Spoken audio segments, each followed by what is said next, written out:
إصلاح أنظمة التقاعد للسيدات والسادة النواب المحترمين من الفريق الاشتراكي المعارضة الاتحادية. تفضلي السيدة النائبة المحترمة، تفضلي.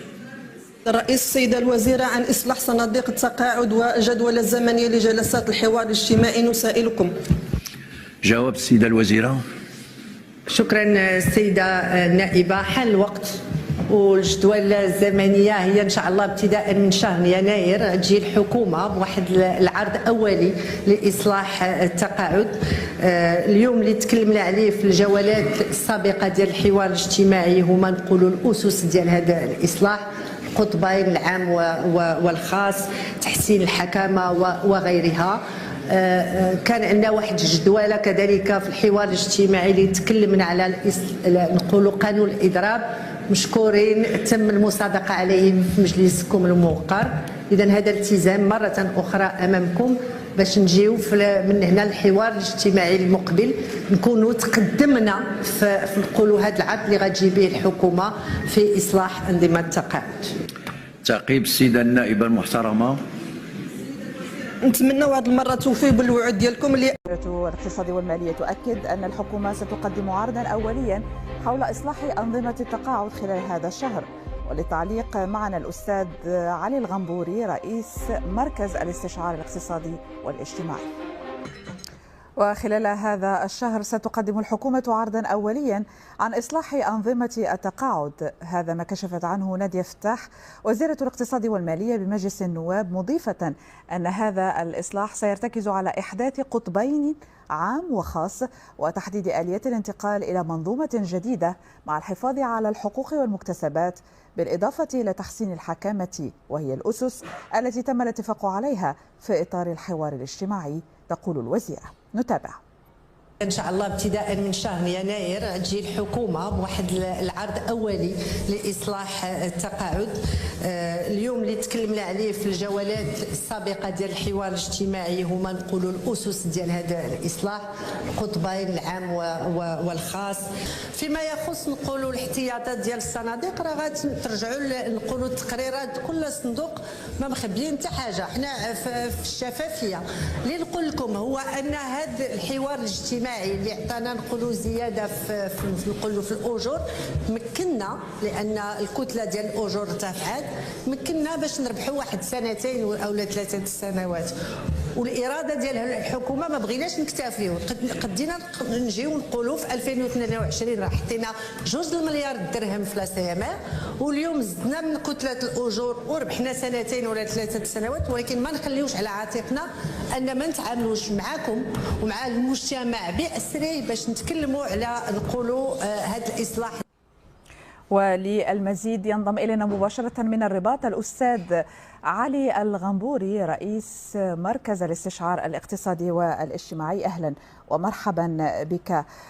كما تابعت معنا وزيرة الاقتصاد والمالية صرحت بأنها ستقدم عرض الحكومة بخصوص إصلاح أنظمة التقاعد خلال هذا الشهر. برأيك يعني هل هذا يعني أو هل هذا فيه تأكيد على أن هناك وعي باستعجالية الإصلاح؟ أكيد. أولا الوعي ديال استعجالية الإصلاح هو حاصل عند الجميع بدون استثناء. اليوم ما نحتاج إلى فعل، ونحتاج إلى خارطة طريق واضحة، ونحتاج إلى إصلاح شامل للمنظومة ديال التقاعد في المغرب، لأن عندنا اليوم نحن أمام تحدي اللي ما بقاش يقبل أي تأجيل ولا أي تأخير فيما يتعلق بالإصلاح. عندنا سنة 2028 سيكون فيها النفاذ ديال الاحتياطيات ديال نظام المعاشات المدنية، وبالتالي سنكون أمام كارثة اجتماعية واقتصادية بامتياز، لأن صناديق التقاعد ما كتلعبش فقط غير الدور الاجتماعي بتأدية المعاشات، وإنما اليوم صناديق التقاعد والاحتياطات ديالها هي من بين أهم الآليات التمويلية ديال المشاريع الكبرى في المغرب، باعتبار الاستثمار في السندات ديال الخزينة. وبالتالي اليوم ستكون الحكومة مضطرة، أو الدولة المغربية ستكون مضطرة في 2028 في حالة عدم وجود إصلاح إلى أنها تحط واحد 14 مليار ديال الدرهم بشكل سنوي. هذا الشيء اللي ما بقاتش اليوم المالية العمومية أمام حجم الاستثمارات وأمام حجم الطموحات. اليوم قادرة المالية العمومية أن تتحمل مثل هذه النفقات ومثل هذه التداعيات. لهذا اليوم استعجاليه الاصلاح ما بقاش فيها اختيار، وانما اصبحت امر واقع.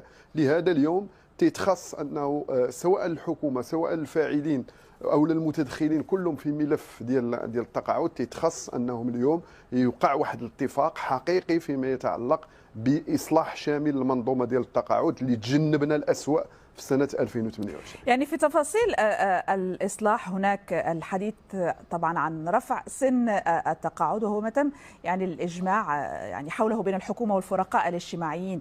هل يعد ذلك كافيا لهذا الإصلاح؟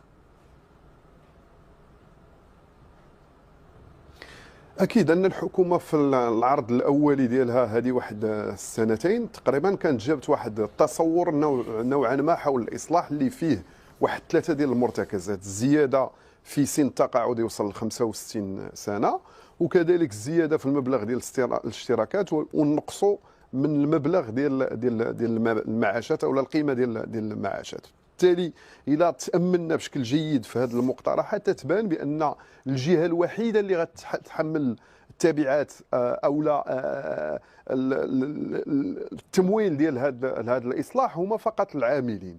وبالتالي هذا اللي كان موضوع رفض من طرف كل المتدخلين سواء النقابات سواء العاملين، لانه ما يمكنش اليوم بعد كل ما جرى في ملف التقاعد وبعد المسؤوليات المتعدده سواء ديال الدوله سواء ديال المجموعه ديال الفاعلين على ما وصلت اليه صناديق ديال التقاعد، اليوم نتقدموا باصلاح للطرف الوحيد اللي غيتحمل التبعات او الكلفه ديال هذا الاصلاح هو العاملين. بالتالي اعتقد ان اليوم هذا الامر سيصبح متجاوز بحكم ان عندنا اليوم مخرجات ديال الحوار الاجتماعي اللي اكدت لنا على 3 ديال المبادئ الاساسيه او 3 الاسس اساسيه كما جاء في التصريح ديال السيده الوزيره.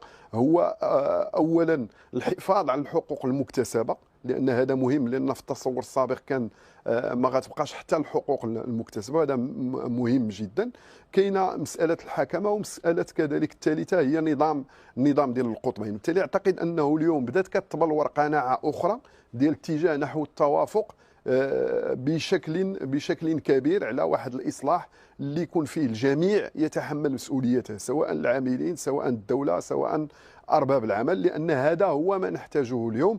نحتاج إلى مقاربة تشاركية، نحتاج إلى مقاربة فيها روح وطنية لتجاوز هذا الإشكال باش نقدروا أن نكسبوا التحدي ديال 2028. شكرا جزيلا لك الأستاذ علي الغنبوري، رئيس مركز الاستشعار الاقتصادي والاجتماعي، كنت معنا مباشرة من الرباط.